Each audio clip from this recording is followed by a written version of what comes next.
Preparation's still ongoing. We've just had our one session yesterday after everyone arriving sort of quite late on Monday.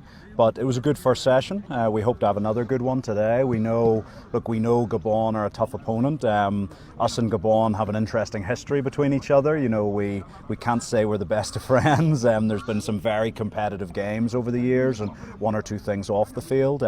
Even 18 months ago in one of my first games, we went to Franceville and were leading at half-time and really could have been 2 or 3 goals ahead. And then half-time was 1 hour long because the lights went out in the stadium for an hour. So second half it ended up 3-2 to our hosts, but again a very, very close and competitive game. We expect the same on Friday. You know, our guests, Gabon, have everything to play for. Obviously they're in a very tight race with the Ivory Coast for the first position in the group. But look, this is in 4 years' time, 5 years' time in the 2030 World Cup, this is the position that we want to be in terms of competing for a World Cup position. So we know we have the quality, but these are the type of games we relish. You know, our players are very much motivated for the game, and yeah, for us, we just have to be focused. And yeah, hopefully we have a good afternoon on Friday. But we know it's going to take a lot of hard work and a lot of quality in order to come out with the 3 points. Oh, I think if you guys know me, I always underrate where we are usually. I still think we've got a lot of distance to go. You know, so I definitely wouldn't rate it more than a 7 out of 10 in terms of, not in terms of the progress, but just in terms of the journey. You know, we've still got maybe 30-40% of the journey left to go. But look, there's lots of things we're very proud of. You know, the last camp here was the first time in Gambian history that the national team had won both qualifiers in a window, which in 60, 70 years of international football is quite amazing.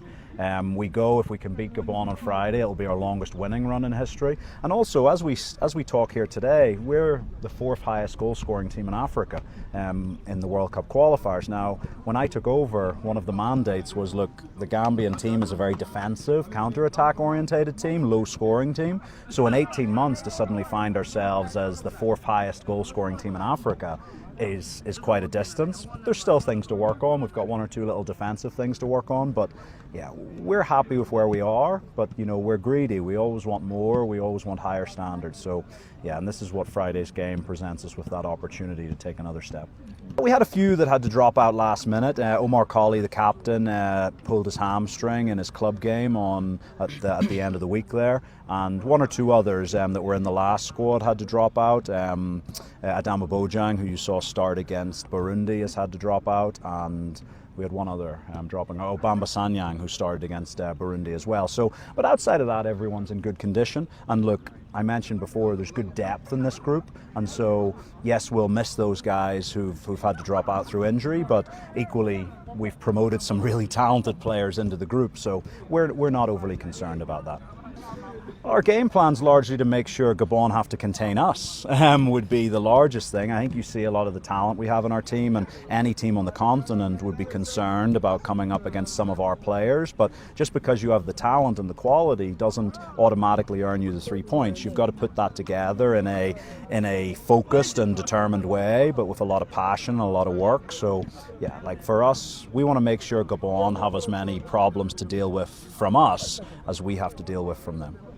Different reasons for this camp than the previous camp. Hosting Burundi here was very much a case of we were playing against Kenya in the first game, so it made sense to stay here and not have to fly between the games. For this game, it's a little bit different. Our second game of this window will be played in Mauritius against the Seychelles, and so coming back to Kenya, where we could sort of copy and paste, you know, the hotel, the training, the buses, making the logistics simple, but also the distance from Kenya to Mauritius there's direct routes from here. There's quite a simple transfer across to Mauritius, and ultimately we didn't want to play both games in Mauritius because, as you know, over there it's an artificial pitch, and look, we don't mind playing on artificial, but at the same time, if we can play on a grass field, we'll choose to play on a grass field. So that drew us back to Kenya, and we had a good reception the last time, the hotel, the federation, the supporters, so you know, there was no reason not to come back.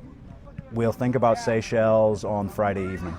We've had our analysts have focused on them, but in terms of a technical staff and the players, we really put zero focus on the second game. It's 100% focus on the first game. And some people might say but it's just the way we work. You know, I've always worked like that. You've got to respect your next opponent enough to give them 100% of your attention, and it doesn't matter who that opponent is. They deserve 100% of your focus, and so we're